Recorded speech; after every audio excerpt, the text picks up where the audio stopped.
Welcome, everybody. It is me, the Cyber Warrior, and this is CyberWarriorStudios presents Security Happy Hour. And I hope you're ready for an amazing show because that's what we have ready for you today. And as soon as we get back, we will get into it.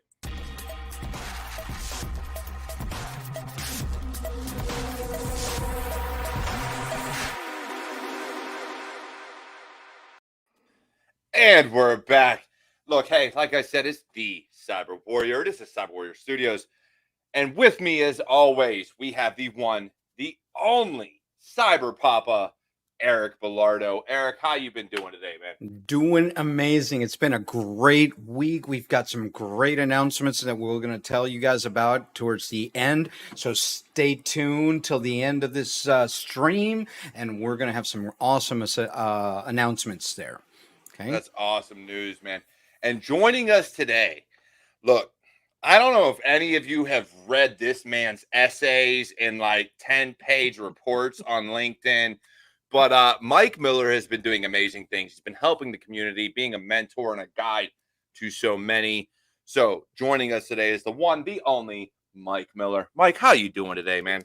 Fantastic, man. I'm really excited. You got a great show.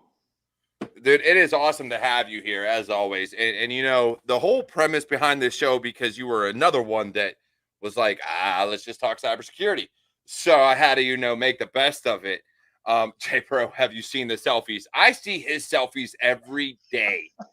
And I ain't mad at it. Look at this gorgeous man right here. I am not mad at it, okay? You're making me red. You're making me red. But no, it's amazing having you here.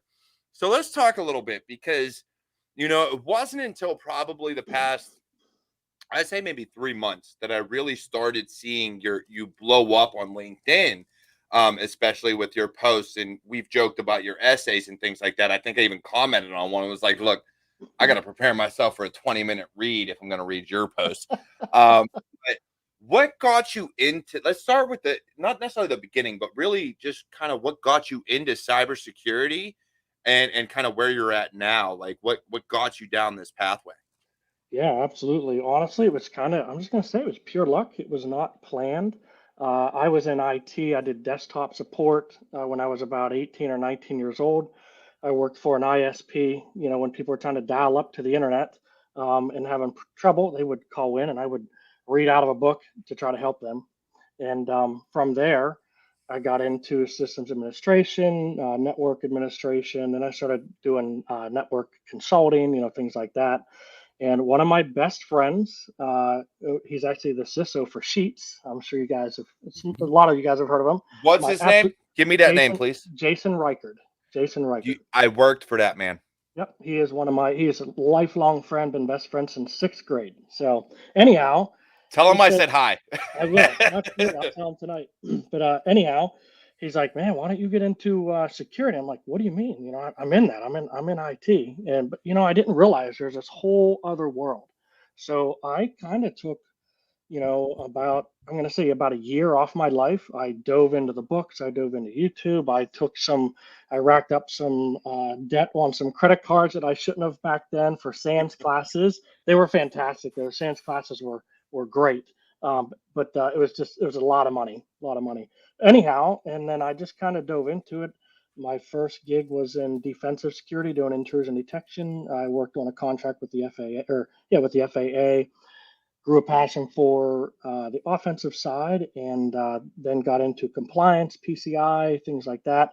And then just, naturally just started kind of falling into some VCISO roles. So yeah, it wasn't planned at all. Yeah, definitely. And I joke because I worked for Sheets when I first got out of the Army. It was actually my first time out of the Army. Yeah. So I worked for Jason. So as soon as you said that, I was like, I know them. Yep, he's a good guy. He's hardcore, but he's a good guy. Yeah, he is. He's a great guy, a great person to know, and someone that is definitely always willing to help you out. Absolutely. But the big thing about it is it's so hard to find a career these days in cybersecurity. You've been doing a lot. Eric, of course, has been doing a lot. I try to do what I can. But what for you has been the hardest part you maxed out credit cards. I would never do that. I tell everybody, as far as SANS courses go, have a company pay for it. Oh yeah, absolutely. What was I So thinking? What was I what thinking? advice would you give to somebody trying to break into cybersecurity right now? I would say honestly, find a mentor, whoever it be, find someone that's in the field and just, hook up with them. Don't be afraid to ask questions because it's all about, and I mean, I preach about this all the time. It's all about, sticking your neck out there, not being afraid to ask questions and find a mentor or 10, and leverage them as much as you can and just get some direction because there's the information out there is just overwhelming and you could be confused on which way to go, right? So we got, the blue team path, the red team path, the GRC, the auditing compliance. So it's like which way do you go? So talk to people on those various teams and just ask questions. Yeah, for sure. And Eric put out a video about that. I don't know if you know, but Eric has his own YouTube channel. He's my comedic relief, and I'm Oh, surprised he hasn't posted it yet. But Eric has his own YouTube channel, and he talked about that was the fact that everybody's like, "Oh, I want to get into cybersecurity as a job." What, where, what, how, when? yeah, yeah, What are you talking about? yep, I And always I always say that we have a big problem in cybersecurity. We have a PR problem. Saying I want to learn cybersecurity, it's the same thing as saying I want to learn healthcare. yeah, yeah, So right, there's yeah, 50 plus jobs in cybersecurity, you know. yep. I agree. You have to kind of pick a path, you know. And I preach a lot of times about learn a little about a lot instead of a lot about a little, Yeah. so learn a little bit about blue, learn a little bit about red, learn a little bit about compliance, and then see where you want to end up. Yeah. yeah, definitely. And that's the thing, right? So one of the things I've always preached is when you're looking at, oh, I want to be a pen tester or a hacker or a red teamer. Well, just they equate hacker to red team. Let's be honest, hacker is any team you're on because it's a mindset, not a Yep. job. I want to do this. Okay, well, do you know how to defend a system? Because to know how to break into a system, you should probably know how to defend it. While at the same time, to know how to defend a system, you should probably know how to break into it because these Absolutely. logs and all this stuff go together. And let's be honest, if you're going to go into GRC, regulation, compliance, and all that other stuff, you should probably know the tools and just kind of why things are the way they are. So you Yeah. could speak to the policy, you could speak to the regulation and say these different things.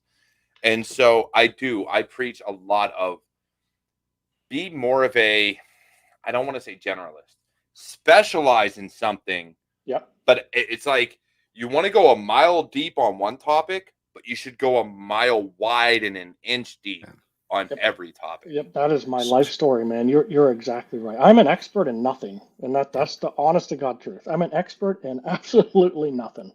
So, Mike, I'm going to ask you, and it's controversial, which Yep. side, blue, red, purple, or green, that's what I call the GRC. Yeah. Um, what is, call it your passion? What is it that you enjoy doing more? I would say for me, it's the offensive side. For me, Okay. it's that's kind of where. So I worked blue team for a while, and what Derek said is absolutely right.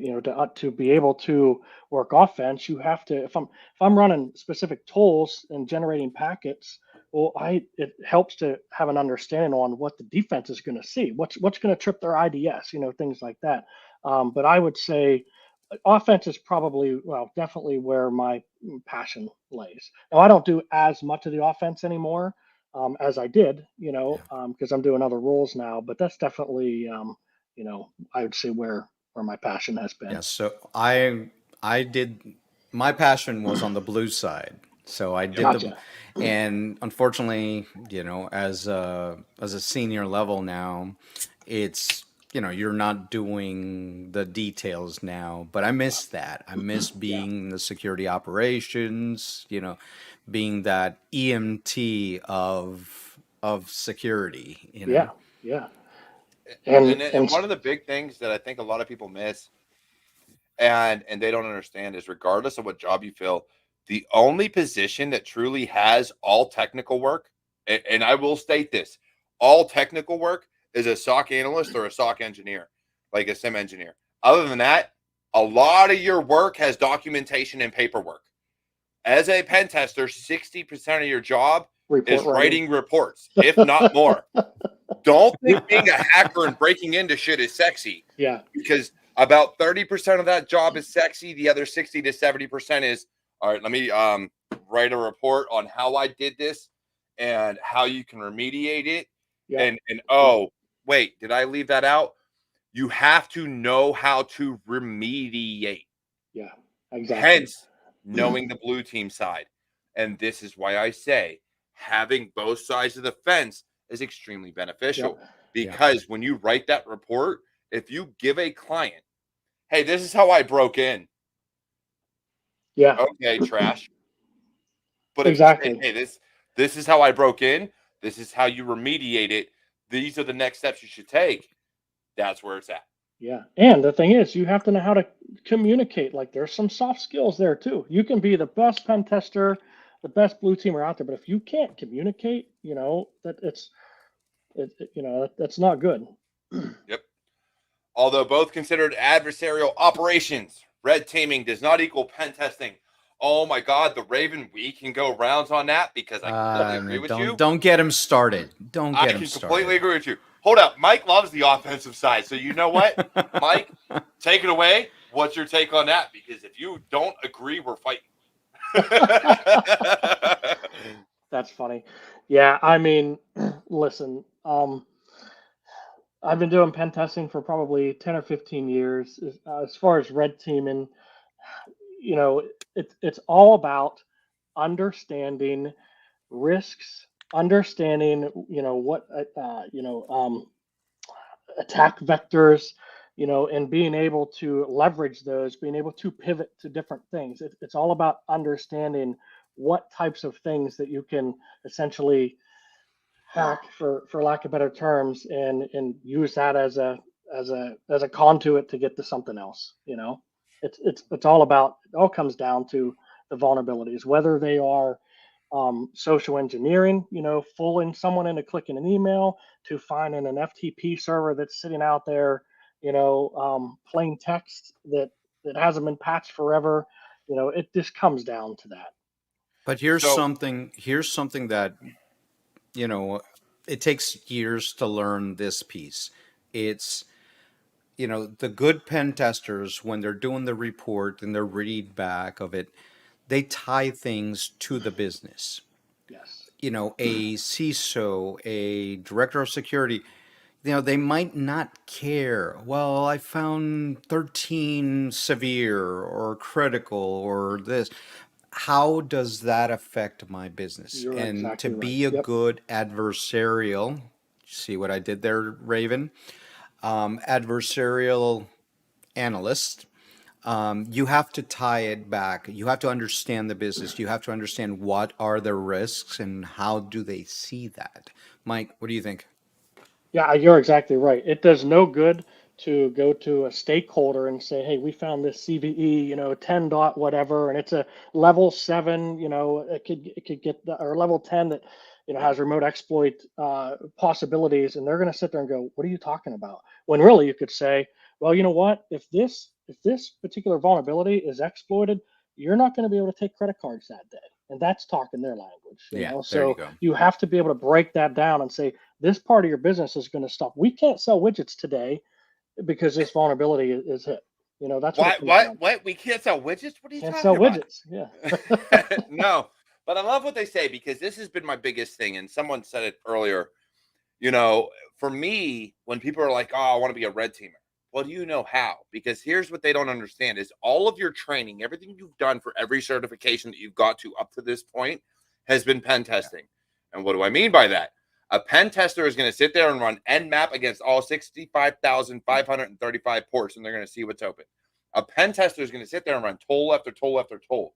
Yep. A pen tester is going to sit there and blow up every IDS, IPS, SIM, everything that you have.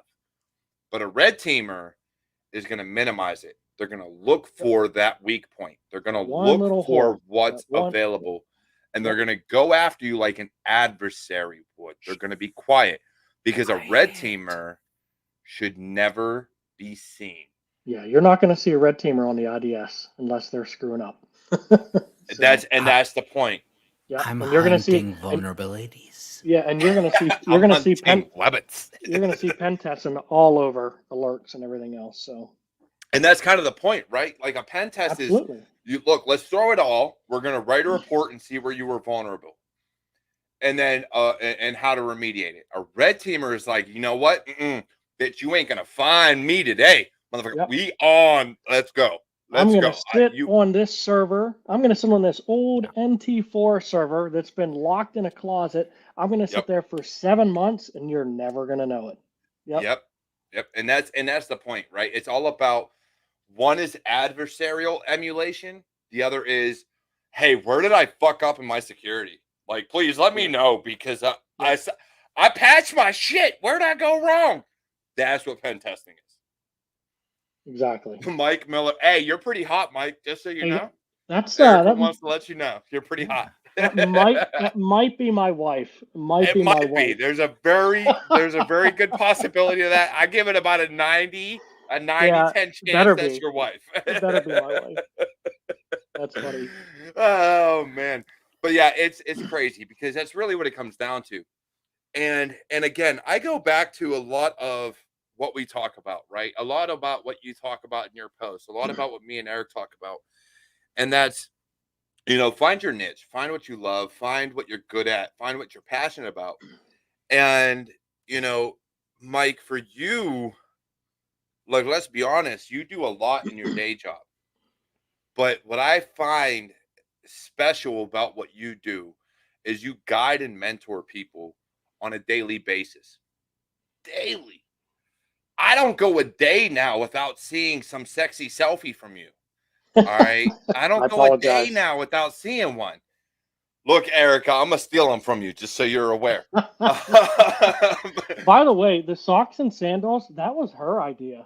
That was her idea. Yes. There it is. Well, Erica, you're a winner. I've never owned a pair of these Birkenstocks before, and we were shopping, a month ago. She's like, "You'd look really good in these." I'm like, and she's like, "Why don't you get some high socks?" And I'm like, "Isn't that against the law to wear socks and sandals?" And I've taken some heat for it, but now I'm just sticking with it.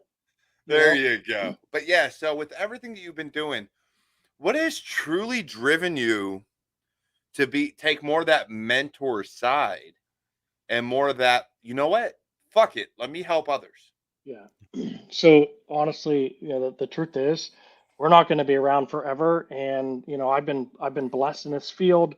I've never been without work, and, it does none of us any good if we can't take some of that knowledge and some of our errors and, things that we've done wrong in this field and try to pass that on so that others don't make the same mistake. So there's definitely a gap in this industry. It's debatable. People say there isn't. People say there is. I stand firm on there's a huge gap in this industry, and the only way that's going to get solved is by people stepping up. And listen, I'm not the only one. There's so many good mentors out there. So many. I mean, even you guys. I mean, it's about all of us just taking like our small part. And for me, I think the whole work at home thing kind of.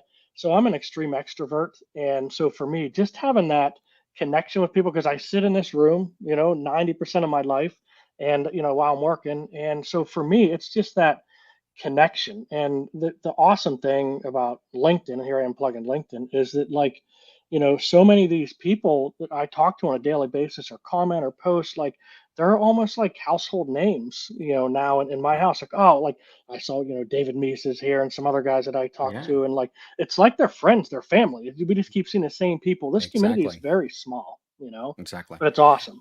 And just to plug a couple things, we have the Republic of Hackers here with the Raven, Raices for us and the Hispanic, Latino, Latina, and Latinx community, the Cyber Warrior Discords. We all have great communities for mentorship. So join one, pick one, and talk to the community is small. We all know each other. We all help each other. And my hashtag is, train the next Diversity of thought. generation of cyber defenders.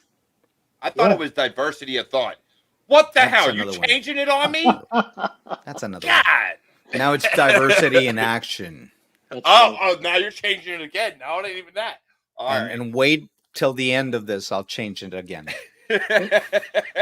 Well, the cool thing is, oh, go ahead, buddy. I was going to say, Mike has done some great things. For those that don't know Mike, please go on LinkedIn. That's where you'll find him most. Mike Miller. And actually, if you look in the description of the YouTube channel, you might find both of his handles there, both Twitter and LinkedIn. Just saying, just throwing that out there. And ways that you can support CyberWarriorStudios. But but I digress. So the Raven mentions Republic of Hackers, Raices, CyberWarriorStudios. We all have Discord channels. There's one that you don't know about because, I don't know, maybe you haven't heard of it, and that's the Hacker Valley Media. Look, anybody who has seen my posts, my 1-minute clips to maybe 2 minutes of little ads and motivation and things throughout the day, a lot of my inspiration. Oh, wait, they're supposed to be motivating? Hey, some of them are. I cry myself to sleep every night after watching. Right. There you go. So Hacker Valley Media has been great about helping me. And that's one of the great things about it is I don't have to go to anybody and ask the permission to post. It's, hey, here's content. And can you give me some feedback on what you think? And they give it back. Chris Cochran, Ronald Eddings, they have done great things for Hacker Valley Media. So I will throw them out there in response to all the other Discord channels, and especially what Mike has been doing on LinkedIn. Hacker Valley is another amazing brand, an amazing company to get behind. So, Mike, we have the first question of the night. And if anybody has any questions out on LinkedIn, or please put a Q in front of it so that I can see it and put it up. But we have the first question for you here. For someone deep in their career and not looking to change employers, what would be the benefit of building that LinkedIn presence? Oh, yeah, absolutely. I could talk about this all day. So, okay, I made a post about this, I don't know, maybe a week ago, right? I have seen so many cases where someone loves their career. They love their job, right? They have no plans on going anywhere. But let's look at the past 2 years and how that's changed everybody's lives. That's changed business, right? Well, the thing is you don't want to have all of your eggs in the basket of that one employer that you work for, because if they stay in business forever until you're done with your career, absolutely fantastic. But what happens when you walk in one day or you go to log in one day and they say, hey, listen, we're making some cuts. You've been a great employee, then you have nowhere to start, right? So it's almost like just having yourself on deck. You should just never put yourself or your livelihood, you should never have it totally invested in one business. So, I think in one, using, even if it's not for that, using LinkedIn, building that network and communicating, asking questions also helps. I mean, I use it to strengthen my skills. I learn from people that I follow on LinkedIn every single day. So I think one, education, and two, it's for your own livelihood, for just in case. Yeah, definitely. Definitely. And building that network, that's very important on LinkedIn, building people that will become mentors, peers. You never know what's going to happen. It's happened to me many times in my career where, I have a friend in LinkedIn, I need a job, and they say, come work over here. Or, it's great to do that, but also for your job itself, being able to reach out to somebody and say, I have a problem here. What do you think I should do? And that's a wonderful way of using LinkedIn and putting your presence. Okay, we have another question here. How can someone like me, once I get ready for this to get certifications for cloud and AWS, which is its most popular, or I should choose Azure? I'm going to have to figure out how to pay. Okay. So they want to know. All right, Carrie wants to know whether or not to go for AWS and or Azure, which is the most popular, and how to pay for it. Mike, any insight? Yeah. First, I'm not going to say there's a right answer on choosing Azure or AWS. In my opinion, if you can dabble in both and get yourself an Azure account, I think I messed around here not too far back and got like a $300 credit if you Yeah. if It's you about registered. 1,000 hours. Yeah, yeah. Just play around with it. Try to learn. On the AWS side, if you can do the same thing, great. Don't stick yourself just to one. As far as paying for certs and stuff, be careful. I mentioned real early when I was really young. I was kind of crazy and racked up some credit card debt, taking some really expensive classes. I don't recommend that, right? So get yourself enough experience and know how to land yourself a decent, even if it's an entry level job. And then if your employer finds value in what you're learning, many times they will step up and at least, even if they don't pay all of it, they're going to help assist with that. So because you're going to use that to benefit their infrastructure as well. But as far as sticking from one to the other, I mean, they're both, it's 50-50. I can't really side one or the other. Yeah, definitely. And Daniel said it. Microsoft offers the fundamental cert for free by taking their Yep. training days courses, which are free. So I will say this: look, regardless, Let understanding me the add something cloud. before you go Go there. ahead. Let me add something. You also have YouTube. Get No your lies, training. There's a lot of Yeah. good free training on YouTube. lies and deceit. Reach out to people, like we said, on LinkedIn and tell them, hey, what videos should I watch? Different Exactly. content creators put things for cloud, put things for security. Right here on this channel, you've got a lot of stuff for Blue Team. I put things for general news. So there's a lot of education that you can have on those side, and things like Udemy and all the ones where they have sales for $20 for a cert. Do not discount those. You don't have to go for the $3,000 certificate. Okay, Look, now Absolutely.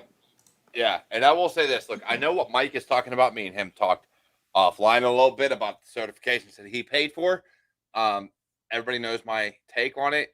Look, have a company pay for those expensive certs. I agree. I Whether agree. it's OSCP, SANS, CompTIA. If you're going to go for a boot camp, go and have somebody else. And we're going to get to the bearded IT dad. We're going to touch on that in a real quick second. I will say your question. Okay, homie, I got you. But look, as far as certifications go, look, do what's best for you and what you can afford financially.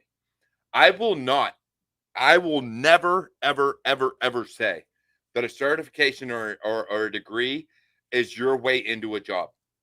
Never, Absolutely. Yep. because there are so many people. AJ Yawn, the company I work for, so many other organizations out there that look for what you're doing in the community, that look as your public experience as professional experience. Do you have a GitHub repo? Do you have a blog? Do you have a YouTube channel? Do you have all these other things? This is what we look for. Anybody who is looking for cybersecurity talent and really wants that talent doesn't give a damn what piece of paper you have. Yep. And this is coming from someone that has more letters after his name than he probably should have, thanks to the Army. I should not have half the letters I have. So don't worry about certifications. Don't worry about degrees. Find the company that fits you only if you're willing to put yourself out there and have and show and prove the knowledge that you say you have. Yeah, exactly. Yep. I agree 100%. So let's go back to this question, though. Mike, you may have some say in this. I hope you have some say in this. I know the red team is the sexy option. I hate that term, but they're right. I can't even lie about that. They say it's sexy. I don't think it is anymore after being in the field. But where is the real money at? You know what? In my opinion, I don't think it lays with a certain position. I'm not going to say it lays with red team, it lays with blue team, it lays with GRC. This goes back to a post that I made a couple weeks ago, right? Where I have one friend in particular, and many people. They'll be at a job where one guy in particular that I know started at a supermarket just stocking shelves, right? After that, then he moved into like a low level desktop support IT technician type person. From there, he grew into network admin stuff, and now he's into security. He's been there for over 20 years at this one place, and I get the loyalty, and I have conversations with him. I beat him up about this all the time. He's also one of my best friends. However, the business, right? Even though he has learned so much and is such a value to this business, most businesses are about bottom line. They are never going to come back and say, you know what, you've learned so much. Let me give you 75% more than what you're making. And my point to this is, I don't think it lays with a particular position. In my opinion, in this field, a 2 or 3 year stay is a long time if you're trying to advance your career. So, and I know this is debatable too. So, what some of my recommendations are: get some experience, be able to leverage some of that, and hop around a little bit. Because every move that I made previously was a forward move. I would make a hop and I would go up maybe 10 or 15 grand in salary. A year or two later, I'd make a hop, go up another 20 grand in salary, because you're going to get your normal 3% a year at the business that you work at. But in my opinion, it takes some hopping. I see you cringing. I see you cringing. I got to, Mike, because as much as I love what you're saying, because it holds a lot of value, and you're not wrong. In this field, job hopping 2 years down the line after getting your experience can hold a lot of value. I have worked for one company, and if you look through my LinkedIn profile, you may figure it out. You may not. Who the hell knows? I worked for one company that did not do raises based on percentages. They did it, you know what? Let's see how much value you bring, and let's just give it to you. Yeah, and that's great. Yeah. And it wasn't about that percentage. I've worked for other companies where it's like, hey, we're going to give you 2% or nothing. I've dealt with all these things. And so to me, it comes down to, what are you getting out of the company beyond compensation? Don't get me wrong. That money talks. That money talks so much, especially with inflation these days in the U.S. But understand, to me, I have literally gone out there and given organizations completely off the wall numbers to meet for the sole purpose of, I love the organization I work for. Yeah. So for you to be able to match that, that's what it would take for me to leave the company I work for now. And it is about $106,000 more a year than what I make now. Yeah. Gotcha. And that's awesome. If you can, I mean, it sounds like the company you're working for is the kind of company to work for, because it sounds like you appreciate them, they appreciate you. And unfortunately, there's so many cases out there where it's just not the case. Employees are underappreciated because the business is all about the bottom line. And that's why so many companies are not allowed to talk salary. Because they don't want you to know that the guy they just brought in is making $40,000 more, and they don't want them to know that. I despise that. I despise the fact, and look, hold up, but because I do this in audio podcast also, please put that back up, Eric. I do this on audio also, so I want people to understand what is being said. Adam Levine comes in, and excuse me if I'm butchering that last name, because it could be Levine, I don't know. But either way, what you were saying is true. But what happens when you love where you work, knowing that you are never getting that 50% raise to get you to industry standards? Look, Adam, to me, it comes down to that work-life balance. To me, being able to spend time with my kids, do my YouTube channel, be on social media, do the things that I do, I can make money elsewhere. I will always make ends meet. If I'm being able to provide a living for my family, I don't give a damn what raise I get. You can give me that 30% raise, and I'll be happy as a pig in shit. But if you don't, guess what? I'm still going to be happy. In the Mike, end, what about you? You're exactly right. In the end, it's about quality of life, being able to sustain, your life, and just being happy at the end of the day. Or no, I shouldn't say at the end of the day. In the morning, when you wake up, if you're excited to do what you do every day, and you're able to live the lifestyle that you want to live, then that's enough, right? Because when you're talking money, you're right. There is a point where it's just never enough. And I like what Brad said here, some jobs offer the pay, but you may get bored. You Yeah. know, hide in a cube, follow the pay. Yeah. It's I think it's important that you follow the passion, you follow Yep. what you want to do, and that those jumps are for, bettering yourself or bettering your Absolutely. Yeah. condition. So if you're doing that, it's fine. But yeah, that whole concept, I just had it in my past job where we had people that were getting 100% raises, or Yep. 25, 50% raises. And sometimes it was like, give them $5,000. That's what they're asking for. Yeah. Meanwhile, you let them go, and then you hire somebody that you spent 20,000 more.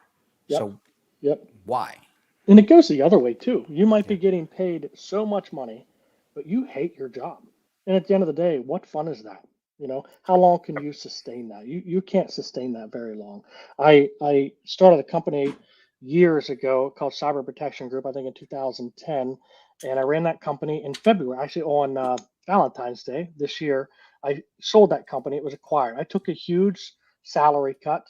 I'm working for a company now that I'm not making near as much, but at the end of the day, I have the flexibility. They support what I do here on LinkedIn because in the end, it benefits what they do. And I'm happy. I get up every morning, excited to go to work. Sunday evenings, I'm excited because I get to go to work Monday. And, not too many people can say that. And if you can, you're doing something right. Yeah. And that's the big thing, right? Being excited about where you work. And so many people look, I got a good friend of mine, veteran military buddy, um, who chases, I find, or at least the way I see it, he chases money, right? He job hops every 6 months to a year for more money because, look, he's good at what he does. People come Yep. after him like, hey, look, I'll offer you 15, 20, 30 grand more a year. Oh, okay, cool. I'll go over here. Yep. He doesn't like the company. Somebody else offers him more money. He jumps again. And Yeah. it just continues and continues and continues. And for me, I will not lie. I had, I think it was Q Radar or somebody like that, one of the recruiters. And I'll blatantly say this. They came after me and they're like, hey, we're doing this. We want to hire you. We see what you're doing, this, and the third. I said, all right, cool. It's going to take $250,000 a year to hire me. Yep. They were like, we'll pay you $200,000 in stock options. Nope, sorry, you didn't meet the quota. Yep. I'm out. Yep. and that's because I love what my organization gives to me. I don't chase money. Trust me, if I chased money, I could find it. There's a lot of people out there. Once you get into this career field and get some experience under your belt, you can chase money all fucking day. Yep. But it's not going to change the experience you have with the organization. We've got the bearded IT dad here.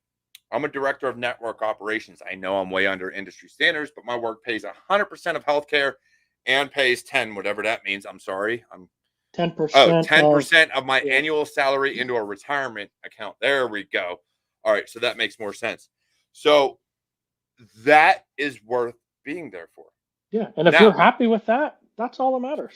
Yeah. And that's what it comes down to, is being happy with where you work. So Mike, let me ask your take on this, because I tell people all the time, because we see a lot of complaints about, oh, they didn't hire me, or I wasn't a culture fit, or they're racist, sexist, ageist, you name the fucking term you want to put on it.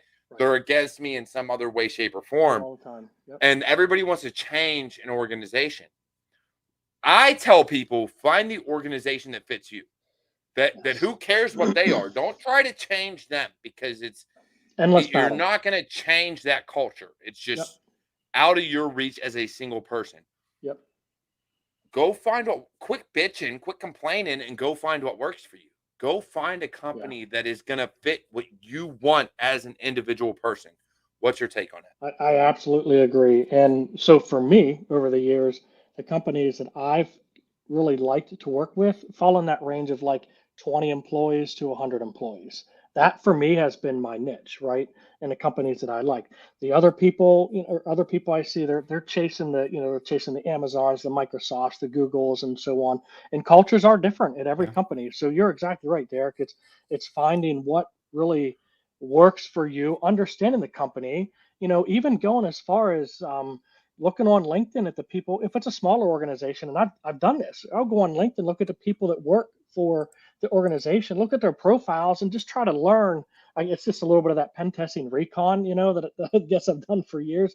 But like, I'll kind of try to just learn what kind of people work for that organization too. So yeah, it's just finding what fits you. It's an endless battle to argue and try to change, an organization. Yeah, for sure. And I completely agree. It's one of those things that I have tried so hard to impress upon people that you can't change others, and when you try, some it's one thing to talk to an individual person and change their way of thinking. That's different. But when you're talking an entire company, an entire culture, an entire organization, Yeah. it's almost impossible. I actually went to B-Sides Pittsburgh last year and I ran into Google. Now, mind you, I don't like California. For all those, you can hate on me all you want. I do not like California. It is not a state of choice for me. But I blatantly told the guy, I will never live in California. And he was like, oh, why? I was like, I just don't like it. It's not my state. And he was like, okay, well, you can work remote. And I was like, cool, pay me California salary. And he said, no. I said, then I won't work for Google. He's like, well, why not? And I said, because look, you pay this salary for California, which means I know you can afford X amount of dollars. I know this. But for a remote position, if you're going to pay based on state and not based on what you would pay your highest tier person at the same role, sorry, you ain't for me. Yeah. Yep. Just not how I do business. You're going to pay me based on the job, not based on the state you live in. Right. Yeah. Yeah. Or the current price of gas or whatever. Yeah. Look, which is outrageous right now. Look, I need to take out a second mortgage to fill gas tanks. I got 2 cars. I got to go do it. That's funny. No, I don't really have to do that, guys. But if you want to donate to CyberWarriorStudios, I'm taking donations, okay? Fill his tank. Fill his tank. Now, so some people talk about the changing the culture, but we got to also remember that it's the teams too, that you're going to, the company might have a great culture and, everybody loves, do some research on that team when you're looking. One of the things that I tell any person that asks me the question is, when you're in those interviews, they're interviewing you, but you are also interviewing them. Absolutely. So make sure that you're interviewing, you're asking questions that you want to work with that team. Yeah. Because you're going to spend 8 hours a day with them, 5 days a week. Oh yeah. So yeah. Whether in person or remote, you're still interacting with them on a daily basis. Yep, you're exactly right. And a good team will make you or break you. A good team will either make you love your job or absolutely hate to get up on Monday mornings. Yep, for sure. And look, we go through those times. And now, Mike, I don't know if you've ever gone through it, but we all have those times of depression, of imposter syndrome, of I don't want to be here, of I'm burnt out. I just can't take it anymore. And I've done it. I burnt myself out with YouTube. I burnt myself out with my career. I have had those days of just, you know what, fuck it. I quit today. I don't want to do it. I don't want to be here. So for anybody going through that, what would you recommend as somebody who I'll say entry level, right? Because they're the ones that are really pushing the hardest. They're trying to break in. They're trying to make a name for themselves. What would you recommend to them to avoid that imposter syndrome and burnout? Balance. J-Pro will hit your question in here in a second. I would recommend a good balance, right? And so, and I found this with me too. I've gotten burnt out, but the times when I get burnt out are the times when I realize, what, Mike, you're working 60 hours a week. You're sitting behind a laptop on Saturdays trying to work more, and there's never a break. And so it's balance, because you're right. I see people that I mentor every day, and they're busting their humps trying to break into the industry, but they're not taking care of themselves. That's right. And you absolutely, sooner or later, if you don't stop to change the oil in your car, the engine's going to blow up. And so you have to stop. You have to take care of yourself. And I think I just made a post today. Take the weekend off. I did that last weekend too. I'm like, take the weekend off. Take care of yourself. And look at things from, we tend to all get down in the weeds a lot. So look at things from like a 30,000-foot view. And look, is what I'm doing Monday morning when I get up, and Wednesday and Thursday and Friday, are they the things that are going to kind of get me to where I want to be in my career? And so take a look at that from a high level to see if whatever you're doing is sustainable. Yeah, I've been in cyber for 32 years now this year. Old. Geez. Oh. I got an inch right here. Okay, in last March, I ended up in the hospital for 5 days because of exhaustion, stress, burnout, complete burnout. I thought I was having a heart attack. Yeah, And the reality is I was putting so much on myself that I was working 80 hours, 100 hours a week. And so now it's, hey, when work is done, work is done. So Yep. Dude, 4:30, I'm done. 4:30, I walk away, So here's what I will say on that is organizations and companies like you to work 8 to 5, 9 to 5, whatever the case may be. Sometimes you're on swing shift or mid shift or whatever the case may be. But it all depends on your role, right? So if you're in an organization where you notice a lot of your work is based on what you accomplish, not on the hours, take advantage of that and talk to your manager, talk to your boss, talk to the leader that's in charge and say, hey, look, this is all accomplishment based. Project Your based. judgment on me, my raise, everything I do is accomplishment based. So, do I really have to work 9 to 5? Do I have to be here just in case some bullshit comes up? Yeah. Let's take this question and then we'll stop with the money part and then we'll go to other things. Yeah. So J Pro has a question. Thank you, J Pro, for this question, by the way. Derek, that's me, huh? Shit, somebody knows my name. All right.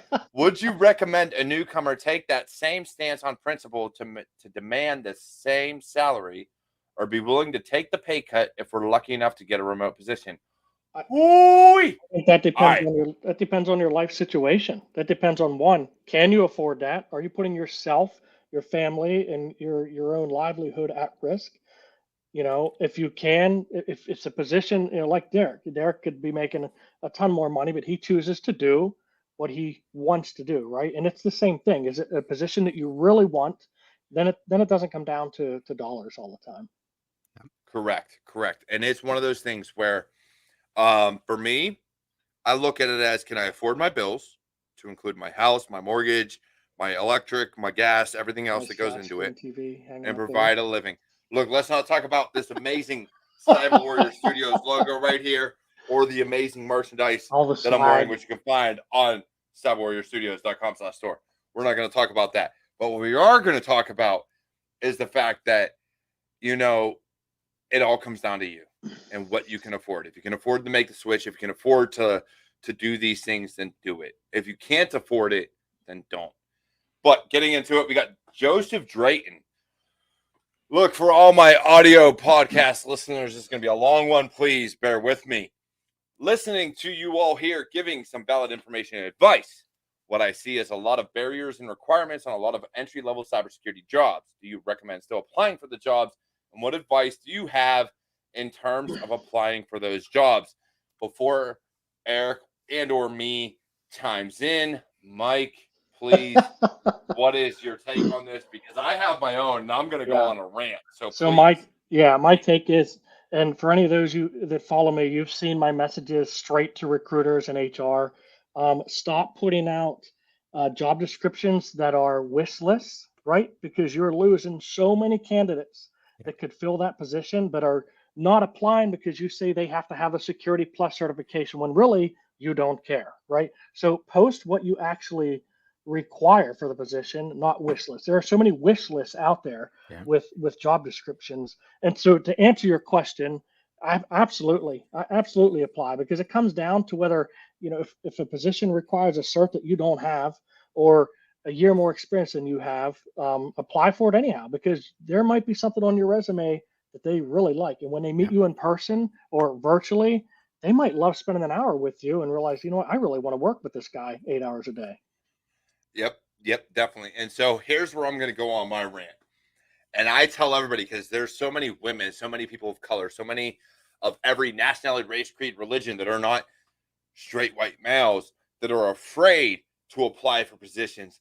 Look, I'm gonna be the first one to tell you, fucking apply. I don't give a goddamn what the requirements say, because here's the thing: any good organization is gonna call you and say, "Hey, motherfucker, what do you know? What have you done? Who are you? What is your importance? How can you bring value to my organization? How can you bring value to me?" And that's the thing, is don't be afraid. But saying that, don't go by HR. Reach out to the goddamn security managers, security directors, CISOs, and everybody else that's actually hiring for the role. Yep. Which If you are goes not back to what talking you to them- use LinkedIn for.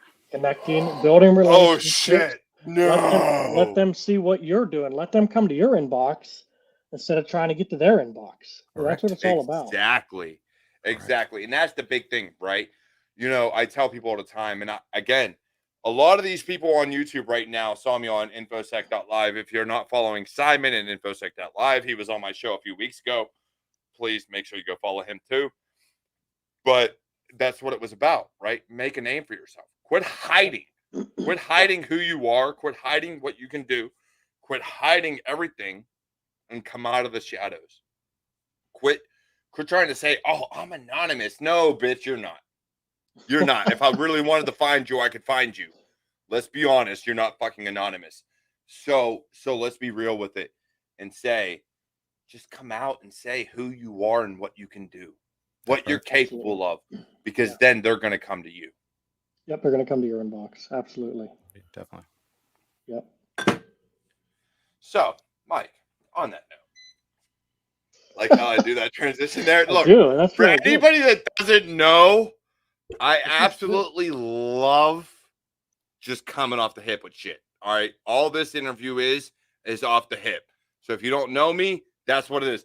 God damn it, Eric, you had to bring Dancing Granny out. That is for Daniel. Daniel, let's see waiting what for it, too. Cyber Granny is up to today. Dancing. That's what Dancing Granny's up to today. But Mike, look, it's amazing having you on here because, like I said, I see all your posts, I see everything you do. They may be hour-long essays. I don't know how you come up with all that shit to write every day. I barely come up with 1-minute videos. But with that, what is the best advice you can give to somebody right now that is trying to break into cybersecurity, no matter their age? No matter their age,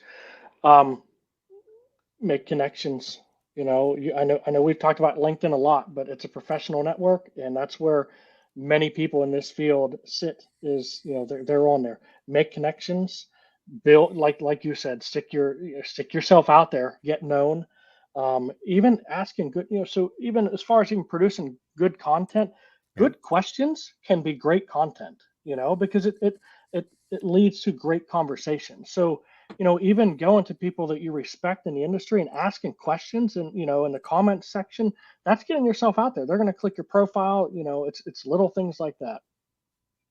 Yeah, definitely. And to me, I completely agree, right? Because it really does come down to making that name for yourself. It comes down to being able to ask those questions, do those things. That's where I lack, right? I don't make long posts. I don't ask questions. I don't do a lot of things on LinkedIn. For that reason, for me, it's all about motivation or promotion or whatever the case may be. And for me, I lack because guess what? I will promote KevTech IT cyber or support. I will promote Hacker Valley Media. I will promote Mike Miller. I will promote Shannon Morris. I'll promote Raices and Eric Bellardo because of all the amazing things they do. Look, I'm just a platform to give a voice. That is all I am. I am a platform to give a voice. I do my best to provide motivation in tech, but I'm a platform. So for all those out there looking to truly break in, truly do something special, connect with Mike Miller, connect with Eric Bellardo. Go ahead, connect with me. I'll hook you up with every connection I have. And I got recruiters and everybody else coming out of the woodwork. They're like, "Hey, do you know anybody looking for a position?" Yeah, motherfucker, I do. I do. I got a lot. Go ahead, post it, tag me. I guarantee you, someone sees it. Absolutely. And for you, Mike, look, let me ask you a question. If somebody were to tag you in a post, just tag you. Because look, I have a problem with that. I don't like tagging people. I don't like hashtags. I do it, but I don't really like it because I want people to just see it. I want people to understand who I am. I don't want to be seen based on somebody else's connections. Right. But if somebody's looking for a job, if somebody's looking for that feedback, that spark, do you have a problem with someone tagging you? Not at all. No, do it. I mean, that's why I'm here, right? It's all about, paying it forward and pass it on to the next person. So yeah, absolutely. That's why I take time. Honestly, when I make a post, it takes a lot of time, but when I make a post, I literally respond to every single comment because if someone took, most of the people commenting are people trying to break into the field, and a lot of times they have a question or whatever. So I will take the time and I will respond to every single comment. It might take me 3 days to get to it, right? But I will respond. And same with tagging. If you need help, if it's something I can't help with, I'm going to at least point you in the right direction. As I said earlier, way earlier, I'm not an expert in anything, but the least I can do is try to point you in the right direction. Just don't hold me liable if it's not the right direction. Yeah. So we have one last question. Go ahead. Hold up. Let me see it. We got a question to Mike. I am an IT production support and capital markets, Yep. having more than a decade years of experience. How to get into cybersecurity auditing to do GRC work? Yep. Great company, or yeah, great question. Find yourself a company that does that type of work. And I'll give you an example. This is where I go back to a lot of my niche has been over the years working with companies that are, 20 people to 100 people. And these are like security companies that do compliance for their clients and so on. Many of these companies will bring you in, especially if you have some IT experience, right? Because they're going to throw some type of compliance in front of you. Hey, we want you to learn PCI, right? But if you have some IT experience and you can understand some of these controls, many companies will kind of just give you a great mentor within that company and let you go with it. And that's how I got into PCI. I knew nothing about it. I heard the acronym and started working with a company that said, hey, we want you to take over this PCI practice that we have. And so I kind of had to learn my way out of it. So I would say just get any experience that you can get. Yeah, definitely. Look, I despise PCI. If you touch base with Jay at all, let him know I hate PCI because it is the bane of my existence. Me and him. Do you want to respond to this comment? Yeah, please. Hey, Jay, Mike, do you want to Our pillow see that? talk is him responding to LinkedIn. Well, I think the last couple of nights I spent with Derek on LinkedIn, so she's probably right. Yeah, we spent a few nights on LinkedIn talking.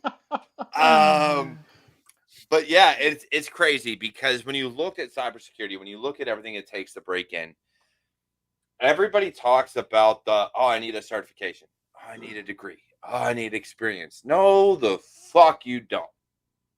You don't. You've been talking to the wrong motherfucking people if you think you need this shit. Yep. What you need is to put your goddamn self out there and actually be available. Yep. If I can't find your GitHub repo, if I can't find your LinkedIn page, if I can't find your Twitter, if I can't find your Facebook, look, I look everywhere for you. Yeah. Give me your name. I will find you. And if I can't find you, guess what? You're probably not going to get an interview because that means I can't talk to somebody who knows you. Yeah. I can't figure out what you've done. I can't figure out who you are. And it sucks. I get it. You don't want to do that because you want to be private. But guess what? In today's day and age, it's necessary. Yeah. In this field it is. Oh, yeah. Absolutely. And companies, there are many companies out there that will hire you for you, not necessarily your technical skill. They're hiring you because they love your drive, they love your personality, they love your ambition, they love where you're going, they love what you're learning, and they believe in you as someone that they want to work 40 hours a week with. So don't get stuck on the certs. And you all know my opinion on the certs. Certs are great. There's nothing wrong with certs, right? No, I It's the got like same. 20 of them. It's Yeah, okay. it's the same. I got my NT4 MCSE. I don't know if that means Nice. anything. Yes. All right. So I ain't the only one with the MCS Yeah, program. yeah. All right. Cool. Novell book. Network. Yeah. Well, you've been around since Moses brought the tablets back, so it's okay. But yeah, certs are great, and I admire all the people cert chasing, but they're many times they're being very misled that cert is going to give them, that next opportunity. It's you that's going to get that next opportunity, not that piece of paper. So let me tie in on that because look, I'm retired 25 Delta from the United States Army. A lot of people know that, a lot of people don't. But at the end of the day, I am. I retired as a cyber network defender from the United States Army. Me and my supervisor, and so help me God, if he sees this, I hope he does because he was a piece of shit. Look, we had the same certifications. We went through the same course. We had all the same SAN certifications to name: GCIH, GSE, GCDE. I forget what they all are. I don't know. I got like 5 SAN certs. But at the end of the day, we had all the same ones. We had all the same education. But when it came down to the job and doing the job, he came to me. He was my superior. He should have known what I knew. And he didn't. Yep. And so that is a problem. So if you claim a certification, if you claim you know what you know, I am going to question you on it. Do not be a paper cert. I'm going to go to this boot camp and answer all these fucking questions and just be done with it type of person. Do not download a practice test that gives you all the fucking answers because guess what? You're going to get caught. Yeah. Hands down, you're going to get caught. I'm going to ask you what port 443 is. I'm going to ask you what port 22 is. That shit's coming. Just be aware. Don't come to me with the CISSP or a CEH and not be able to tell me why FTP shouldn't be used, Whoa, wait. FTP shouldn't be used? Bullshit. Well, you know what? I'm leaving, Mike. I'm leaving. What's the S in front of FTP? Super FTP. Super. Look, I do. I stand by that, though. Look, there are a lot of people that chase certifications, and they go to boot camps, and then they brain dump. Look, the right boot camp, the right training is a miraculous thing. SANS is a boot camp. SANS is a goddamn fire hose. Trust me, take it from somebody who took GREM and knew little to nothing about reverse engineering malware. It is a fire hose. It will take you a lot to understand these topics. But if you take them and you're willing to learn and comprehend and then take that knowledge forward, they are some of the best instructors you will ever have. Yeah, absolutely. Infosec Institute. I will call them out all day. Keytron Evans, one of my mentors. They have been some of the best instructors and trainers and people I've ever had. So if you're looking for certifications, those are 2 organizations you can look at. But please, I beg of you, have your company or a company pay for SANS. Don't do what I did. Don't do the Mike Miller route. Don't do it. So what I did, I took like 4 SANS courses, right? I racked up credit cards. 4? Yeah, 4 SANS courses. This was 10 years ago. I could have bought a new car. I know. Right? I never got my free MacBook either that I was supposed to get. I'm still upset about that. But anyhow, I didn't even have the money to take the certs. So I took the courses for knowledge gain. That's why I took those courses. I didn't take the certs after. Same with, so I took Infosec Institute CISSP program. I didn't have the money to take the cert, but I took that knowledge. And isn't it included? I thought it was included in the course. Wasn't then. No. I'm old. I'm old. This is where me and your buddy Jay will have an issue. Because I took the online course while I was with Sheets. And they were like, hey, you got to do work. And I was like, I warned you I have an online boot camp for CISP. All right. Let's celebrate something. Hold up. Jess she graduated. Awesome. Hold up. Eric, you ain't got nothing for graduation? You ain't got no celebratory shit? Do you guys Hold know on. Jess? That requires a dancing robot. Yeah. There we go. She's one of my best followers. Yeah, she's awesome. Look, so I do. I love all these people, and I do. I stand by this fact. Whether or not you get certified, I don't care if it's OSCP, MSCE. They've changed their acronym a few times. CISSP, GSEC, GSED, GCE, or GCIH, GPEN, GXP. I don't care what certification you have. It really comes down to knowing the information, Yep. knowing what you're taught and truly understanding it. Don't let it become a paper cert. I will full-heartedly admit I have my GREM. You will not see me applying for a reverse engineering malware job anytime soon because I'd be fucking lost. Absolutely lost. I don't remember shit because I haven't touched it in 2 years. So don't ever take that cert and be like, oh, I could do this job for $300,000 a year. I got you, homie. Like, Yep. no. Like, be cognizant. And I'm not talking about imposter syndrome. I'm not talking about, hey, I've done this job for 10 years. I can, maybe do it for another 5. No, bitch, you've been doing it. You know what you're talking about. Be confident in who you are, Yep. but also understand your weaknesses. Absolutely. All right, Mike. So we're at the top of the hour. Final words, and what can we do to amplify your mission? Yeah, I mean, just keep doing what you're doing. I mean, I think the show you guys are doing is great. I think the positivity, just helping those, I mean, tag these guys for questions too. Just get yourself out there and, just build.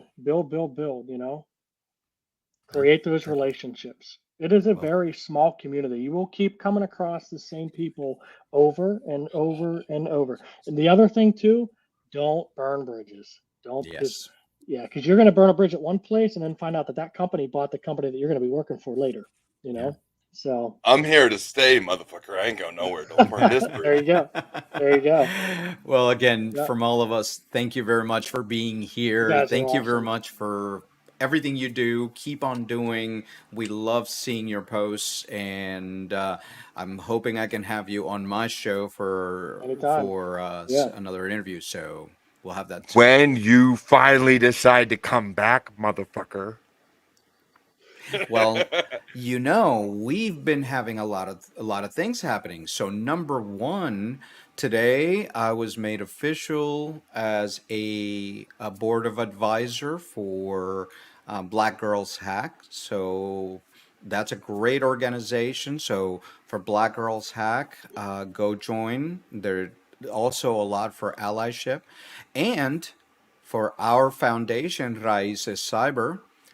We are going to be at DEF CON. So we're going to be at Liar, the you at are, the not we Diversity are. Village. So Don't bullshit. That's You are, awesome. not we. Don't no. put we in that goddamn conversation. You didn't invite me. You know what? Shut up. You haven't gone to the meeting, so it's tomorrow. So shut up. All right, so so we're really excited that we're going to be able to share a lot of things going on with Raices. We're going to start some meetups in different cities starting here next month. So stay tuned. Follow us on Awesome. Twitter at Raices Cyber.org, and more to go. Cyber Yeah, and Warrior. for those that have come here that follow me, you got to follow these too. They're great. Follow them on Twitter and LinkedIn. So make sure you do that. Yeah, It's like reverse. I keep pointing the wrong way. right? I get confused, right? I'm like trying to There's fix my there. hands. There's the And real. that's why I put myself down here so that There I you can go. just do this. All But there you go. Yeah. Yeah. There you right, go. There you there Now go. we you can go. do it. All Yeah. right. So Mike, look, it's been a pleasure having you on here. And as Thanks, always, man. look, I joke about your post because yes, I do take the 30 minutes that it does take to read your posts. The lunch break. But it's so very informative and so much of what people need to understand. Now, look, for anybody that hasn't been following CyberWarriorStudios beyond the day or hasn't checked us out, guess what? We're here to stay and we're not going anywhere. So if you want to be on this show, if you want to check us out, look, God damn it, why you got to be interrupting me as always, Eric? Yes, Eric has a YouTube How channel. come I know. I can't do that? What's Over going on here. Over here. Eric has a YouTube channel. here? All right. Back to what I was doing. There we go. All right. So Look, hey, here at Cyber Warrior Studios, we're all about helping everybody else. We're all about promoting and helping others and supporting others. If you want to support us, by all means, you can. Check the description below. You can do that. Patreon, CashApp, it's all out there. I don't fucking, whatever, it is what it is. But if you want to help others, join the Discords. Join Raices Cyber. Join Cyber Warrior Studios. Join Republic of Hackers. Join Hacker Valley Media. Join all these other Discord channels that are out there. Just be a joiner. Be a joiner. Come. Look, be a follower. No, I'm lying. Don't be a Family. follower. Please don't do that.